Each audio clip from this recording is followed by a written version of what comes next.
শুভ এন্টারপ্রাইজের পক্ষ থেকে আপনাদের সকলকে আন্তরিক শুভেচ্ছা ও অভিনন্দন।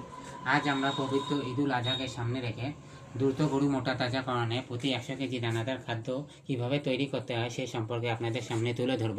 তো প্রতি 100 কেজি দানাদার খাদ্য তৈরিতে আমরা এখানে ভুট্টার আটা ব্যবহার করি আপনার 40 কেজি। তার পরবর্তীতে আপনারা ব্যবহার করতে পারেন ডিওয়ারবি অথবা রাইস ব্রান, যেটি দিতে হয় আপনার 20 কেজি। তৃতীয় নম্বরে রয়েছে আপনার ধানের কুড়া, যেটি প্রতি 100 কেজি দানাদার খাদ্য তৈরিতে ব্যবহার করতে হয় 10 কেজি। তার পরবর্তীতে রয়েছে আপনার মসুরের ভুসি দিতে হয় আপনার 10 কেজি। তার পরবর্তীতে যে উপাদানটি রয়েছে সেটি হচ্ছে ফিল্টার আটা, এটি প্রতি 100 কেজি খাদ্যে দিতে হয় 10 কেজি। এবং সর্বশেষ যে খাদ্যের উপাদানটা রয়েছে সেটি হচ্ছে আপনার সয়াবিনের খৈল। সয়াবিন খৈলে একমাত্র সর্বোচ্চ প্রোটিন রয়েছে, যাতে প্রোটিন মান হচ্ছে 44%। এছাড়া এই প্রতি 100 কেজি খাদ্যের মধ্যে আপনারা এক্সট্রা হিসাবে 2 কেজি লবণ যোগ করতে পারেন। এর সাথে 2 কেজি লবণ যোগ করলে আপনাদের খাদ্যের ইয়েটা ভালো থাকবে আর কি। তো আপনারা এই 100 কেজি দানাদার খাদ্য তৈরিতে আমরা 15টি ইন্ডিয়ান মেডিসিন আপনাদের সামনে তুলে ধরবো।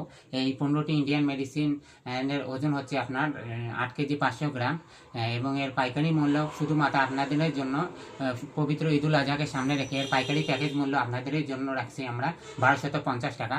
আপনারা দেশে এবং প্রবাসে যে যেখান থেকে আমাদের এই প্যাকেজটি আপনারা কুরিয়ার সার্ভিসের মাধ্যমে আমাদের এই ইন্ডিয়ান প্যাকেজগুলো নিতে পারেন। তো আমাদের এই 15টি ইন্ডিয়ান মেডিসিনের প্যাকেজ রয়েছে। তো আপনাদের যাদের প্রয়োজন স্ক্রিনে দেওয়া নম্বরে আমাদের সাথে যোগাযোগ করে সারা বাংলাদেশে কুরিয়ার সার্ভিসের মাধ্যমে আমাদের থেকে নিতে পারেন।